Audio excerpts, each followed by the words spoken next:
Welcome back to the Temple of Tomes with your host, Indie Comics Jones. This is episode 69. Today is August 16th, 2020, and today we're going to take a look at Zenescope's Robin Hood, the Justice, or just Justice, issue 2. So this is, I believe it's a 5-issue arc. And let's take a look at the credits real quick. We did review the first one already. Over here we have, with the story was Dave Franchini and Chuck Dixon. The writer was Chuck Dixon on this. And the artwork was Babishu Cortis. So with that, let's get into this right away. First of all, I did recommend the first issue on this. I really did enjoy it. It had a lot of action in it. I wish I had read the arc before because I think it sets this up a little bit more. There's some characters that I don't really understand what they have to do yet. Just want to say, this cover that we're looking at here is not the normal cover, not the cover A. This is actually the cover C. And my local comic shop said this was all they got. Unfortunately, I didn't have to pay extra for it. It was the same price as the regular issue. However, he said, yeah, he didn't order these, and he got them, and this is all he got. So I got stuck with it. Now, part of the issue, I think I'm kind of just theorizing here, not sure, but there's a lot of scuff marks on this. There's a white mark there, a white mark there. I don't know if you can see that. And then all through, there's these scuffing marks all through it. I think there's a white mark there too. So it's not like in pristine condition right off the bat. And just kind of poor condition. I don't know if it was Diamond's fault or the publisher's fault. I have no idea. But still did not stop me from enjoying this comic. Like I said, I enjoyed the first one a good deal. And let's get right into it. So if you recall, she's in New York City. I believe it's kind of like the future a little bit. There's a set of new robot cops that are an improved version of the old one. And these have enhancements, like they're much larger. They can fly. They've got all these facial recognition software built into them. So they're really good at hunting their perps. And in this case, right now, they've discovered Robyn's in town. And so she's got like the police after her, the regular police, who she does not want to harm. She's kind of a vigilante, but they're trying to capture her as well. So she got the police after her, these robots. There's something going on, something supernatural going on. And she's dealing with a group called the Underground. And I think that was from the previous arc or two, which I've missed out on. So I'm not sure exactly what all that is. So in this issue, she comes back. She and this guy named Emmett have been holding up in this hotel room for a month. And she went out to get pizza, and that's when all heck broke loose. And she made her way back after a vicious fight with one of these robots. So Emmett appears to have multiple personalities. He's Emmett, then he was asking about, in his mind, somebody called Tatter, and then someone named Synapse showed up and took over. So Synapse is the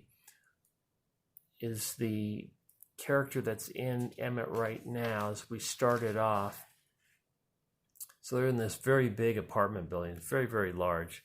It's a little bit confusing, but she comes back, she says, we got to go. We can't stay around. Sorry, no pizza. And Emmett's all for it because he wants to leave anyway. But she senses that something's different about him because he's very talkative all of a sudden. So in the meantime, more of these robot cops arrive and they land on the apartment building, or it's a hotel building.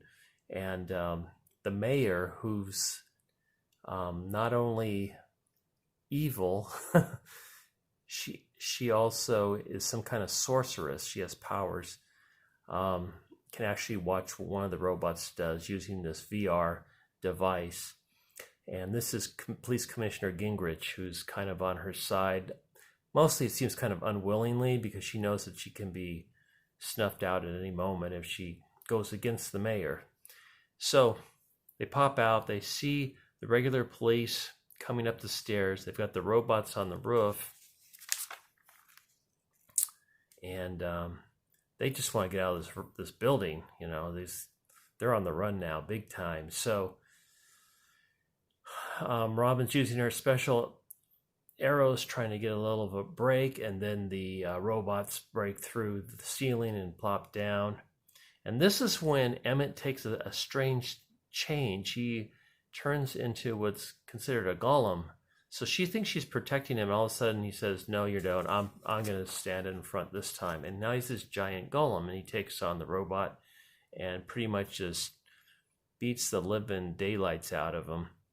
And as they're standing there, the police make their way up and start shooting, and he protects and shelters Robin Hood. So there's a little bit more kinship in here that I previously knew about. So seems pretty protective, even though he's in this different state of mind right now. So he uses his weight, I guess, to bust through a room, and there's this guy, actually the floor, this guy who's kind of shaving. It's pretty great. The little joke thing going on there is good. And then he busts through another floor, and then the police are like, after the guy shaving, is going, "No, it's not me." So in the meantime, the robot that he busted up earlier, these little legs pop out, as you can see, and they actually have propellers on it. So now this robot head is following on through the hotel. The mayor is watching all this and going, "What is going on?" She asks everybody to leave the room, and then there's somebody in the back here. She calls him Master. I don't think it's the seamstress who we saw in the last issue, just for a panel or two. So I'm not sure what's going on. But she dismisses Gingrich and then starts talking a little bit to this Master, who believes she's got hubris. So he shows her what's going to happen to her if she doesn't do what is asked of her. He's got these all the monitors fill up with this nightmarish scene of this worm-like creature that is devouring her. And so she's going, "Okay, I'll give you my life and my soul. I'll get Robyn, and we'll move on from there." So they're still in the hotel building, and suddenly a door swings open. This cracks me up. Look at all the locks on this door. 1, 2, 3, 4, 5, 6 locks that we can see in that picture. Opens up, and it happens to be this woman named Emily, and she knows Emmett from when he was a child. So they hold out in this hotel room for a moment while they watch the police go by again, and they say, "Well, we can't stay here. We got to make a break for it." They start out.